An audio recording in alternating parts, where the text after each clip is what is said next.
the next talk is by Chris Sims, and the name of the talk is Information-theoretic computational rationality. Should be all set, Chris. All right, thank you.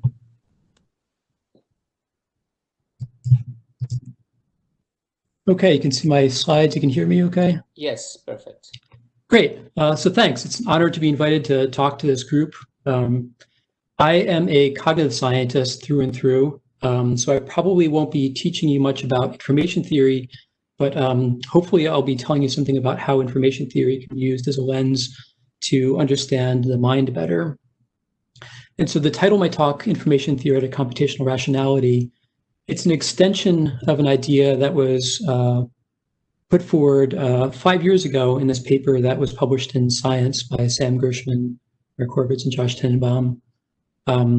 Computational rationality, a converging paradigm for intelligence in brains, minds, and machines. And if you have an interest in either natural intelligence or artificial intelligence and you haven't read this paper, I definitely recommend it.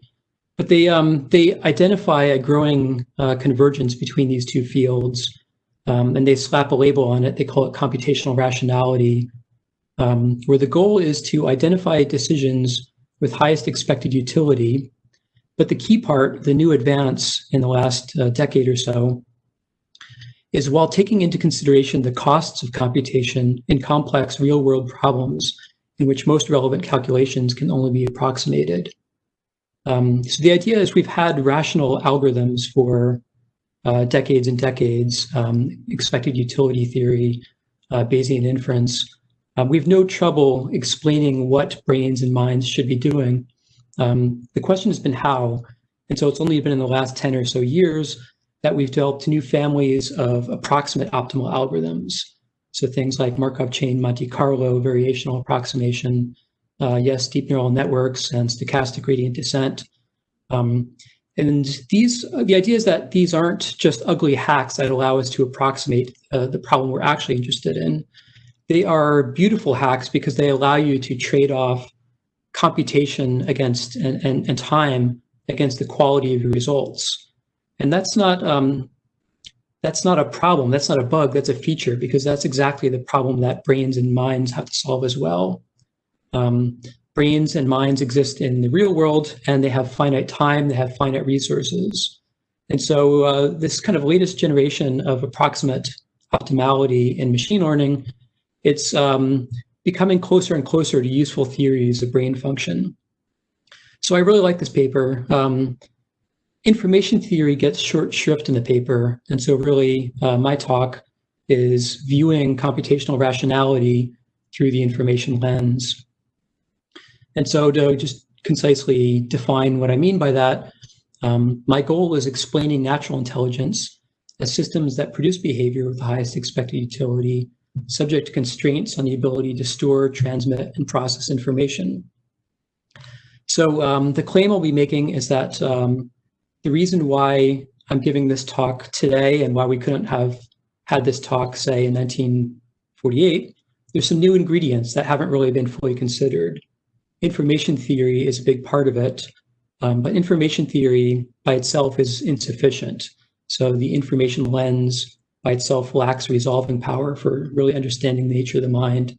But if we combine it with expected utility theory, we can make some improvements. But really the new and hot thing is combining information theory, utility theory, and approximate optimal computation. And it's the science that combines all these three together that's really allowing the field to advance. So I wanted to give some kind of brief history of information theory in psychology and cognitive science, because that background may be less familiar to many of you in the audience. So some of these dates we don't have to say a whole lot about.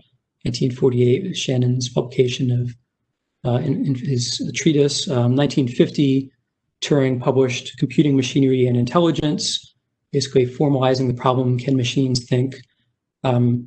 In cognitive science, there's one year in particular that is really foundational, and it comes up over and over again, and that's 1956.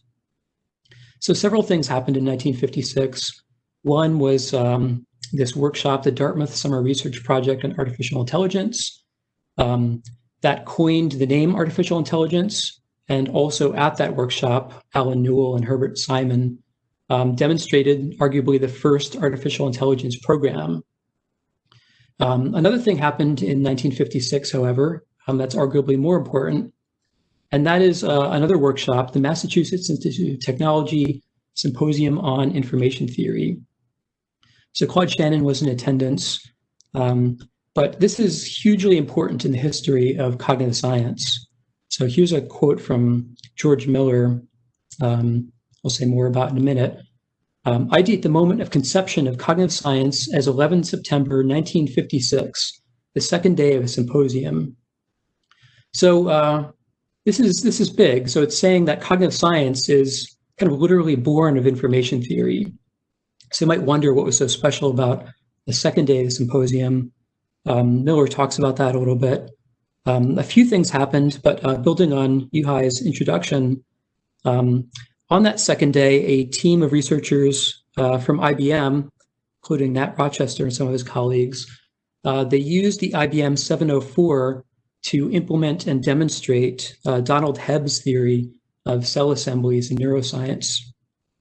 That same day, Noam Chomsky used information theory to understand language, and that inspired George Miller. And that year, he published arguably the most famous paper in cognitive science, the magical number 7 plus or minus 2, some limits on our capacity for processing information. So this paper has been hugely influential, cited 30,000 times. As of right now, it still has DeepMind beat. We'll see how long that lasts. But it really had a major impact on cognitive science. Well, it was the birth of cognitive science. So many people have heard of this paper. It's where chunking comes from. So if you try and remember a 10-digit phone number, you remember it as a area code and then a string of 4 digits. So you chunk up complex sequences of information to smaller units. Pretty much everyone has heard of that idea, but that's actually not very interesting from an information theory perspective. Most of this paper actually talked about something else called absolute identification that's actually much more interesting from an information theory perspective. So here's a kind of a simple experiment from absolute identification. You're trained on some set of stimuli. In this case, it's lines of varying width, and they have associated labels. And the experiment is you're just shown one of these stimuli, and you just have to press a key on a keyboard to give the correct response. So we're shown this stimulus, the correct answer would be response C. And you're just given feedback, correct or incorrect. And over time, your goal is to learn the mapping. What Miller and others discovered is that you can make this task more difficult by adding more stimuli to the set. So if you add a stimulus F, the task becomes harder. Maybe that is not so surprising. But if you add a stimulus F, it makes it harder for humans to distinguish between B and C. And at the time, they didn't really have a theory to explain that. But of course, information theory does a pretty reasonable job of explaining that. As you add more and more stimuli to the set, you are increasing the entropy of the stimulus set. And so on these charts, we're plotting on the x-axis the entropy of the stimulus set. And on the y-axis, this was Miller's insight, he measured the mutual information between the stimulus and response. And so for an unbounded information processing system, you'd expect an identity that mutual information would increase with the entropy of the source. But what Miller found is that across a wide range of different modalities, humans saturate. The transmitted information hits a hard ceiling, whether it's auditory pitches or loudness, or judging the saltiness or salinity of fluids, or visual tasks like the width of lines. So the constraint varies by stimulus domain, but it appears to be universal. And so psychology was kind of struggling at the time, and this seems like something you could build a theory around. This seems like hard results. Miller wasn't the only one jumping on information theory in the first years after Shannon's treatise. Very briefly, Hick and Hyman studied an even simpler paradigm. So one thing that psychologists have going for them is they're really good at boiling down complicated questions to their kind of simplest possible essence. And so Hick and Hyman used an even simpler experiment where you're just shown a stimulus and you have to press the corresponding key on the keyboard. So you're shown the digit 4, just press the 4 key on your keyboard. That's literally all there is to it. What they noticed is that if you varied the entropy, not the stimulus set, but of the response set, it had an impact on reaction time. So if you're trained to respond to only the digits 1 through 4, you're pretty fast. But if it's the stimulus set is 1 through 10, you have 10 responses, you're slower. And so there's an almost perfect linear relationship between them. And so the way to think about this, before you observe the stimulus, you have some uncertainty over your response distribution. And then once you observe the stimulus, suddenly you have certainty over your response. And the neat thing about this experiment is that you can almost kind of envision a Newtonian theory of work, right? So we need to transform our prior beliefs into our posterior beliefs. And it suggests that this is a process that actually takes time in the brain.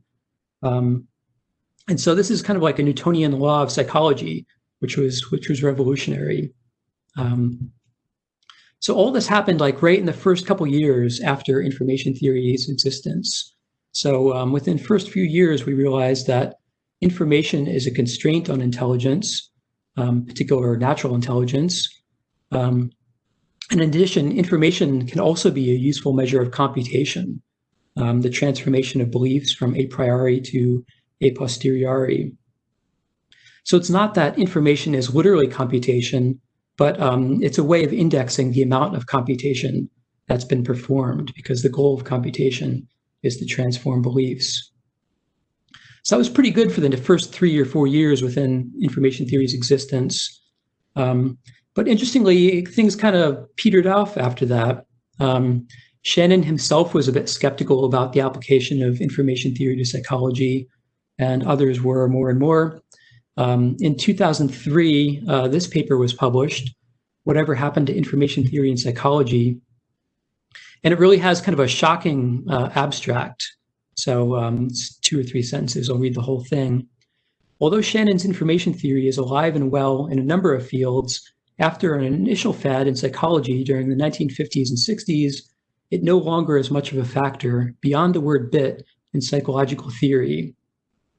The author discusses what seems to him and others to be the root causes of an actual incompatibility between information theory and the psychological phenomena to which it has been applied. So this is really a shocking claim, a fundamental incompatibility between information theory and psychology. I think this paper is shockingly wrong, but what's true about it is that there wasn't much exciting happening after this kind of early wave. And so I've got kind of my own diagnosis that really information-theoretic computational rationality, we didn't have that in 2003. We've only had it since then. And that's the reason for a new and growing wave of excitement building around information theory and cognitive science. So up until that point, yes, we had information theory, but it was just purely a measure of processing.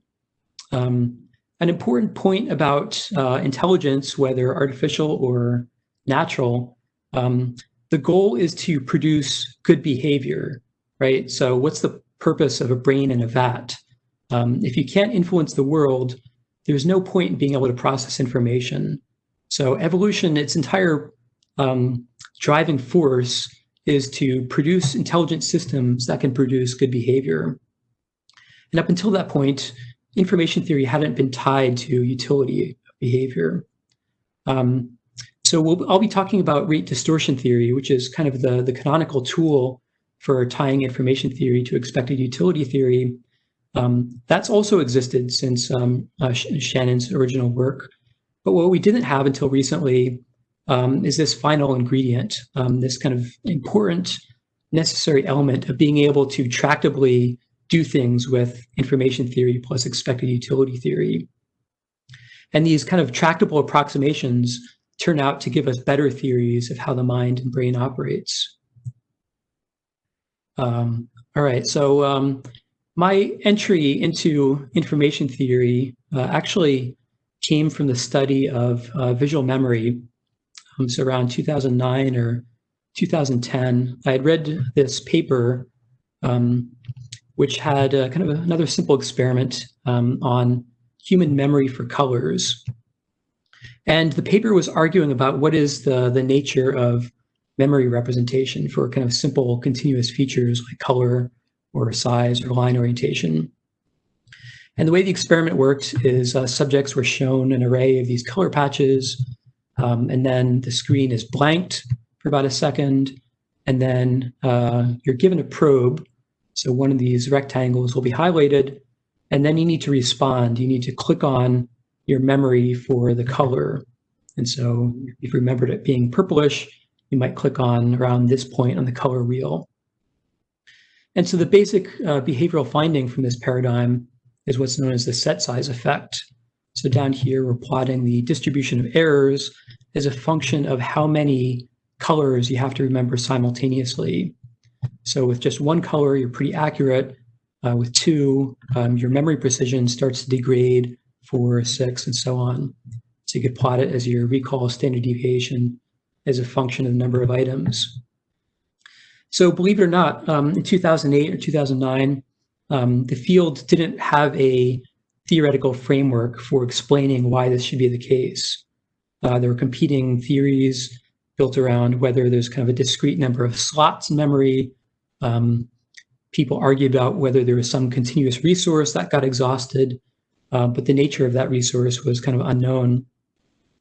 And it just seemed like crazy to me. So it just seemed intuitively obvious that the more things you try and remember, the precision with which you can represent any one of them should degrade. And so I kind of searched around, and lo and behold, there's this whole theory in information theory, rate distortion theory, that seems kind of ideally suited for explaining these phenomena. Until that point, rate distortion theory hadn't been applied to psychology. There were kind of limited applications within cognitive science. It was sort of on the fringes, inheriting some things from the work of people like Naftali Tishby.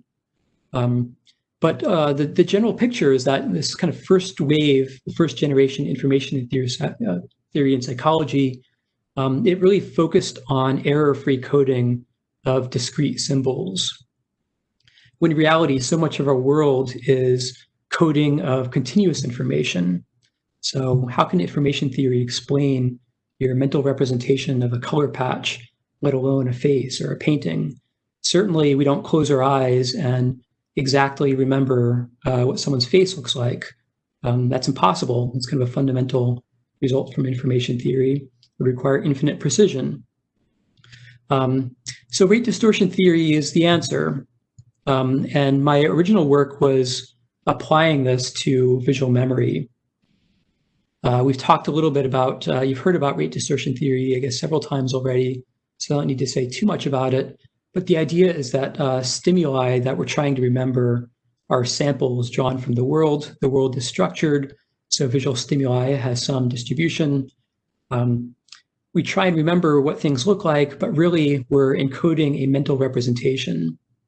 So our true stimulus is X, our mental representation is X hat, and rate distortion theory tells us how to relate these two things. The new ingredient is the loss function. So we need to have some way of quantifying how good or bad a mental representation is. So if X is the true stimulus and X hat is your mental representation, is that good or bad? And then once we have all these ingredients, we can formulate it as a standard problem in rate distortion theory. We're trying to minimize expected loss subject to a constraint on the mutual information between the channel input and output. And just as we've seen, we can also introduce a Lagrange multiplier beta, and so turn it into an unconstrained optimization problem.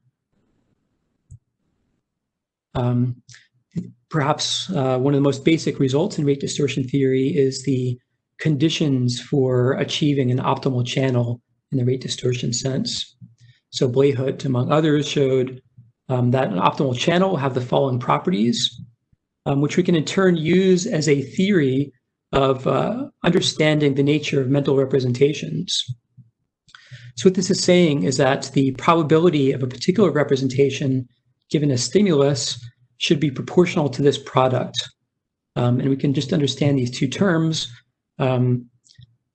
Probable mental representations are going to be ones that have high marginal probability. In addition, they're going to be ones that have low cost. So mistaking a dog for a wolf might have a cost associated with it, versus mistaking a wolf for a dog might have a very different cost. Mental representations of the world should avoid costly errors, but in addition, our representations should be simplifications of the world. So they should be somehow similar to our marginal distribution over mental representations. So intuitively, what that might mean is that there's lots of different apples in the world, but they all map onto the same mental representation of an apple. And so this representation will have high marginal probability because it explains, it's kind of our internal representation of a whole set or an infinite set of apples in the world. And so, as we'll see shortly, this is useful for explaining things like prototype effects in memory and perception. With one-dimensional stimuli, you can actually very easily demonstrate the predictions from this framework, including our basic set size effect. So again, I'm not teaching you any information theory. This is very basic stuff from rate distortion theory. If we have some source distribution, P of x, and we draw some signal from it, x sub 0, then for an optimal channel, this might be our memory representation. We'll have some uncertainty or some distortion around it. If we reduce the capacity of our memory, then our memory precision degrades.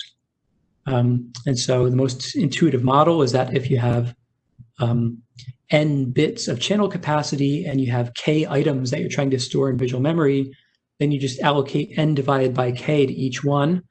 And you end up essentially explaining this whole family of experiments in visual memory. That the larger the set size, the lower the precision of your memory representations. Essentially, a kind of a basic result of rate distortion theory explains very well a large family of human behavior without additional assumptions. It's more than just set size effects. It also accounts for patterns of statistical adaptation.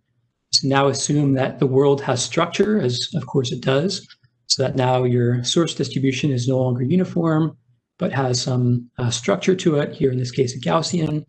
Rate distortion theory then predicts that your memory should be biased. So if x sub naught is the true stimulus, your memory representation won't be veridical. It will be biased towards the structure of the world because that's efficient in an information theoretic sense.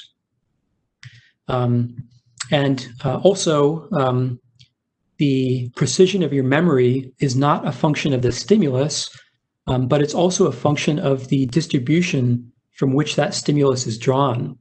So you take the same exact stimulus, x sub naught, and depending on whether it's a sample from this distribution or this distribution, your ability to remember it can be radically different. And again, these are findings that are borne out in human data. Some of these novel to the literature and visual working memory, but they've been hiding in rate distortion theory all along. To me, the most interesting thing about this framework is this loss function that it introduces. The theory doesn't tell you what the loss function should be. It's just one of the ingredients that you specify. But of course, it has a big impact on predicted behavior, the shape of optimal behavior. Here we've got a channel with the same capacity, signal is drawn from the same distribution. All we're doing is changing the cost function from absolute error to cubic absolute error. And it has a big impact on the predicted behavior of memory. So then the question is naturally, what is the cost of misremembering? What is the cost function that the brain cares about? So for very simple stimuli like colored patches and oriented lines and line lengths and all that, you can recover it. So you can use an approach called inverse decision theory, where you just assume that people are rational and optimal according to rate distortion theory, and under that assumption, estimate the loss function that best explains their behavior. And what you find out is that human brains don't try and minimize squared error. The cost grows faster than quadratic for small errors, but it saturates for large errors. And that's maybe interesting from the perspective of robust regression. There's kind of a similar cost function in robust regression. You care a lot about small errors, but you don't really care about large errors. And maybe it suggests that human memory is implementing something like robust regression, where you'd rather remember something with high precision or not remember it at all. You're willing to have that trade-off as opposed to not being able to remember most things very accurately. So I'm going through this part pretty quickly because this is not really the most interesting thing because there's some pretty obvious limitations to the work I described so far. We can map rate distortion theory onto the perception and memory of these very simple unitary features like colored patches or oriented lines. But squared error is not going to scale up clearly. So we can't explain the cost function for your memory representation of a Van Gogh painting by squared error. It's just not going to work intuitively. The other part is that if we believe that human brains are adaptive, then the kinds of representations that humans acquire should be a reflection of the agent's goals as well as the utility structure of the environment. And that's really the interesting side of this talk to me, is addressing these limitations. And so to do that, I will be talking about two recent projects. The first is not my own work. It's by Chris Bates and Robert Jacobs at University of Rochester, my former colleagues, but I'm going to be bragging about their work. They recently proposed a novel beta VAE, variational autoencoder model of human visual memory that addresses these limitations. And then I'll also be talking about some of my work with my colleagues on applying rate distortion theory to deep reinforcement learning. All right, so you may not be familiar with this class of models in machine learning. VAEs are variational autoencoders. Beta VAEs are a particular flavor. And I'll just very briefly explain how they work. So they're autoencoders first and foremost. So you present some stimulus and you're training a neural network to basically just represent that stimulus. So it's unsupervised learning. The way a VAE works is it consists of three stages. First, you pass the image through an encoder. It maps the pixel values into a set of outputs or a mean and a standard deviation. And then the next stage, you're going to sample from a Gaussian distribution a set of kind of latent internal values, your latent internal representation. It's going to be a sample from the distribution with mean and variance described by the encoder. So your latent representation is this set of samples, and that's followed by a decoder stage, where given these latent samples, you're going to train another neural network that maps those onto a reconstruction of the original stimulus. So much like the information bottleneck, there's an information bottleneck of another sort in this, embedded in this idea. With beta VAEs, they're trained using this particular loss function that we can unpack a little bit. It's not super complicated. It's the sum of two terms, much like the rate distortion objective we've seen already. And in fact, it maps pretty closely onto the rate distortion problem. So the first term in the loss function It's the expected log probability of the original stimulus given the latent representation. And you could think of that as the loss function in rate distortion theory. And it's not a bad approximation, because if the input features are Gaussian, then the log of this probability is actually proportional to the squared error between input and the reconstruction. So it's essentially adding a squared error reconstruction error. And the second term is a constraint on the complexity of the representations that you can learn. So it's the KL divergence between the encoder and an assumed prior overlatent representations. So if you assume this to be a zero mean Gaussian, then this constraint suggests that your latent representations can't deviate very far from a zero mean Gaussian. And so that clearly is going to constrain the complexity of your mental representations. This is kind of a hand-wavy mapping of rate distortion theory onto beta VAEs. You can formalize this a little bit further. There's a citation here that talks about that. So this is kind of a standard model. Well, standard, and it's a fairly recent model, but it's kind of an off-the-shelf model in machine learning today. It has some kind of nice features, but also limitations if we're going to try and use this as a psychological theory. So obviously, the nice thing about this approach is that these latent variable models, they enable tractable but rate-limited representations of complex visual stimuli. We can actually model memory for complex visual information, not just color patches.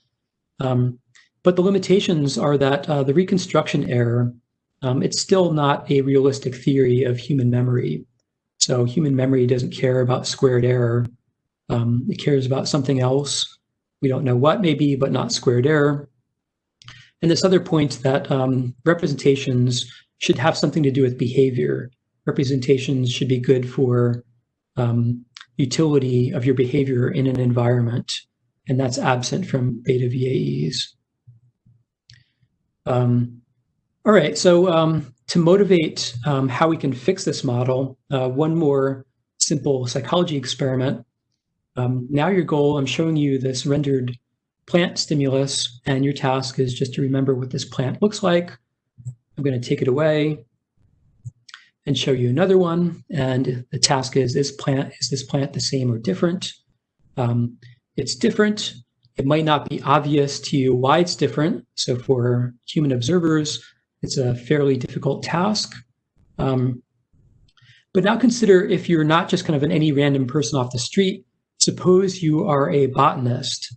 And suppose there's two species of plants, we could call them Taxiforma alpha and Taxiforma beta, and these two species differ in the width of their leaves.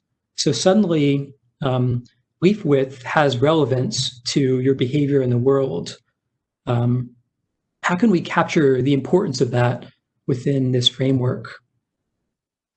So what I've done with colleagues is we generated a space of these plant stimuli. They varied continuously along leaf width as well as leaf angle. And what we just did is took two populations of untrained individuals. Half of them we trained in an imaginary distinction between two species that varied in their leaf width, so narrow versus broad leaf plants. And the other subjects we trained in an arbitrary distinction between leaf angle, so plants that have leaves that are up high versus plants that have droopy leaves. And so my colleagues, they augmented the beta variational autoencoder model by introducing a task-specific component to it. So in the top part, we've got our standard VAE, where we're forming these latent representations. But now we're going to treat this as a multi-headed neural network. So feeding out of that latent representation, we're now going to try and act on the world. So we can call that a task module. And the task module also has some additional context. So the context might be you're feeding in your memory representation from above here, and feeding in from the left is a new stimulus. And you have to decide if it's the same or different than your memory representation. And this bottom component is also going to be a neural network. And what they showed is that you can actually train this whole thing by stochastic gradient descent such that when you make behavioral errors, it can backpropagate not only through the task module, but can backpropagate through the variational autoencoder. And so in effect, you're training this architecture to minimize a cost function of 3 terms. So the first is your reconstruction error. The second is the complexity of your representations. That's our beta term.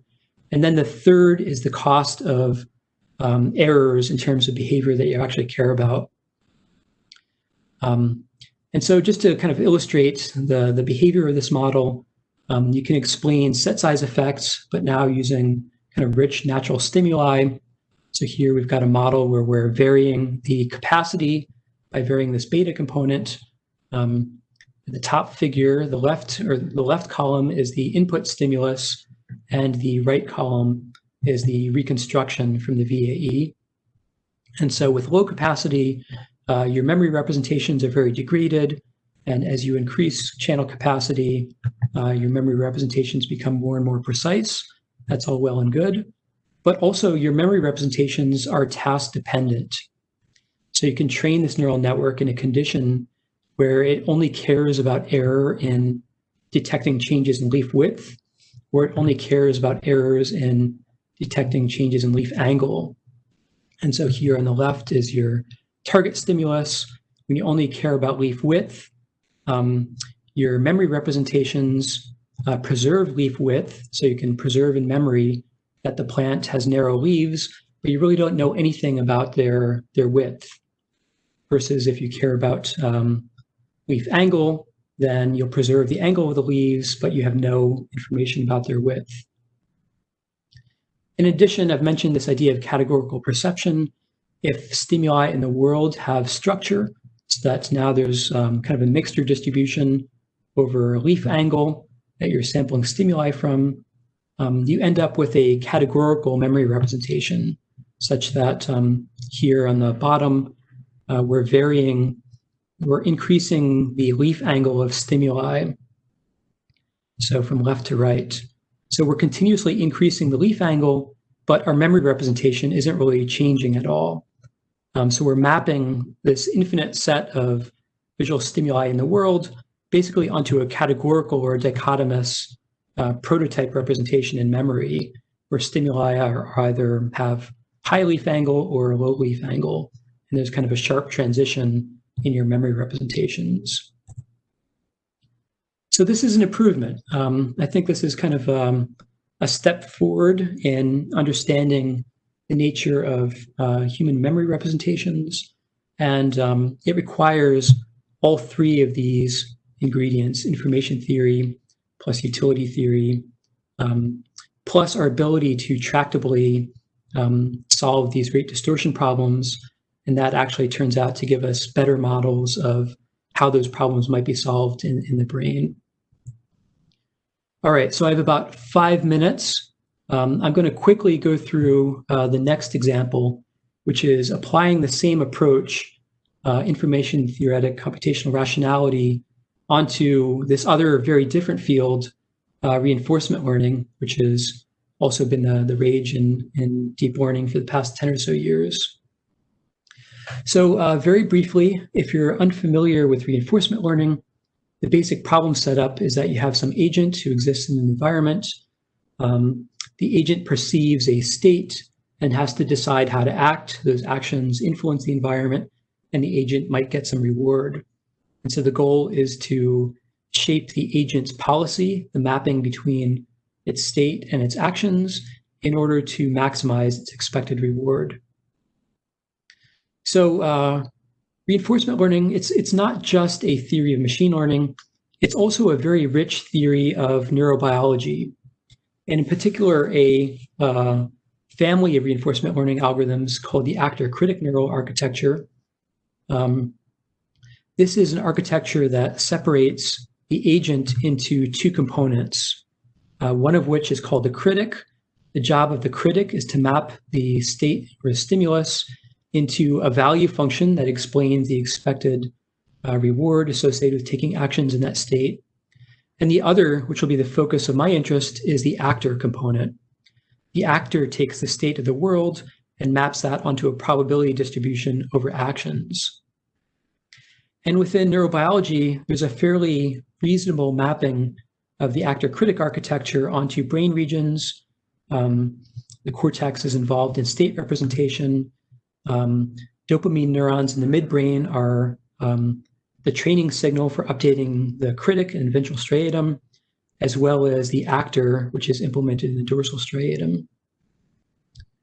So my work is going to be adding a information constraint onto the actor. So the policy that maps from state to actions, we're going to model that as a capacity-limited channel. So the agent perceives some state, but what happens then is that you don't act on the perceptual state of the world, you act on your internal state representation. And so there's some mapping between the two. We map from our state S to our state representation S hat through some distribution.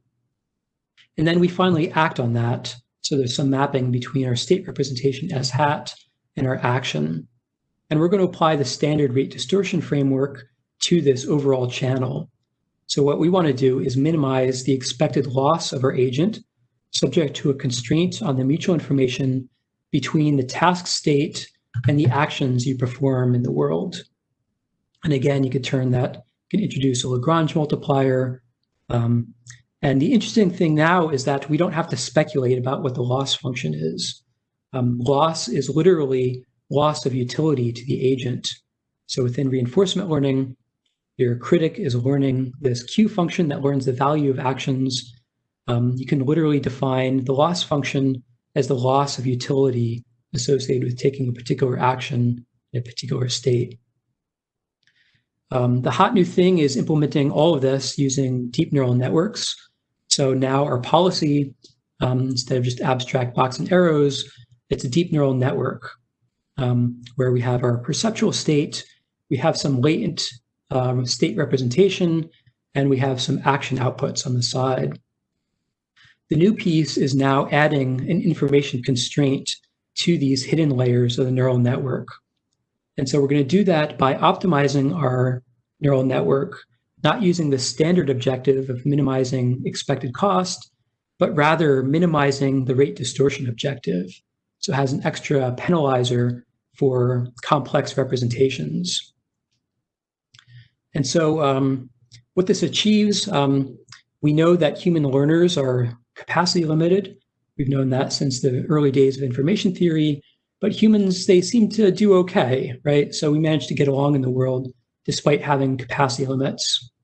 And so maybe there's a good reason for this. Maybe we should start building in capacity limits into our machine learning models. And rather than demonstrating that through formal proofs about pack learning and strong proofs about generalization, very briefly, I'm going to show a couple small-scale experiments using kind of toy problems in AI that demonstrate empirically why this might be a good thing. So why we should want to introduce constraints on our representations in machine learning. And it's not just generalization. I think there's actually a lot of good reasons why we want to do this. So things like robustness, transferability, generalizability, learning efficiency. These may be kind of just pulling on different threads from the same ball of yarn, or they might be kind of separate independent reasons why evolution has favored capacity limited policies. So one example, this is a very simple grid world problem. It's a maze navigation task. You have an agent who starts out down here, has to navigate to the flag up here. If he runs into a wall, he gets an electric shock, and he wants to do it in as few steps as possible. So if there are 4 possible actions in every state, then you can describe an optimal policy using 2 bits per state. And so that's essentially just a lookup table. And here we've got the optimal policy. The question is, what happens once we apply rate distortion theory to this policy? And so down here on the left, we're showing a rate distortion curve for this grid world problem. So on the x-axis, we're increasing or decreasing the amount of information we use to represent our policy. And in the y-axis, we're looking at what happens to your loss of utility. So cost goes up, that's worse. And so 2 bits per state, you get your optimal. The interesting thing, though, is you can essentially throw out half the information without really incurring any cost. And so in these figures, these heat maps, it's plotting on the top the entropy of your policy in each state, essentially how stochastic your policy is. And in the bottom set of graphs, we're plotting the probability that you will occupy each cell in this grid world. So these panels 1, 2, and 3, they correspond to points along our rate distortion curve, 1, 2, and 3. And so as you decrease the complexity of your policy, you become more stochastic, but not uniformly so. In states where it really matters what actions you take, you're willing to devote a larger amount of information to encoding the policy versus states where it doesn't really matter so much, you're willing to tolerate a lot of noise in your representation. Where that's interesting is that it conveys... time check, more or less, we need to go wrapping up. Thanks. I'll wrap up in a minute. So I'll just show this one example then. The advantage of deliberately introducing a complexity constraint in your policy, how is that useful? So in this particular example, we explored generalization by training our agent on one maze, basically to optimality. And then once it was trained, we altered the maze by plunking down random new walls in the maze, and then examining how our policy generalized. And so in the original maze, the more information you have, the better. But it turns out that there's a kind of a Goldilocks effect. In the altered maze, it's actually better to throw away some amount of information because rather than memorizing up, down, left, right, you instead represent important goals. Like overall, your goal is to move up and to the right, but maybe in particular states, you really have to be careful in this particular narrow alley. And so it's kind of this mixture between kind of general important features as well as specific features of the environment. All right, so sadly, I've chewed up all my time. I'll skip over a couple of other examples and just wrap up. I'll leave with some open questions about this work. This is work that's in the pretty early stages. I've introduced this constraint between the state and your actions, between kind of the external world on the left side and the external world on the right side. It turns out that there's numerous ways to minimize this objective. You can learn a very simple state representation. So the mapping from S to S hat can be informationally very simple. Or alternatively, you can learn a very simple policy, the mapping from S hat to A. And further, your policy can be simple in 2 different ways. It could be simple because it perseverates, meaning you take the same action in every state. And so that's kind of simplicity through determinism. Or it could also be simple through stochasticity, essentially meaning your action policy is very noisy. You just take random actions. And the neat thing about this approach is that different environments might have different kind of optimal ways of apportioning the complexity in the brain, whether it's the complexity of your state representation or the complexity of your policy. And I predict that there's going to be interesting trade-offs between them. All right, thanks for your patience. I'll just conclude. Cognitive science was born from information theory. Information theory, the information lens by itself, it's been very useful, but it's not the end-all and be-all of cognitive science. That shouldn't be surprising. But I think the more nuanced conclusion is that information-theoretic computational rationality, it doesn't discard information theory, but adds in a few new ingredients. And combined, we can open up some new and interesting directions. All right, thank you everyone for your time. Thank you very much for a great talk, Chris.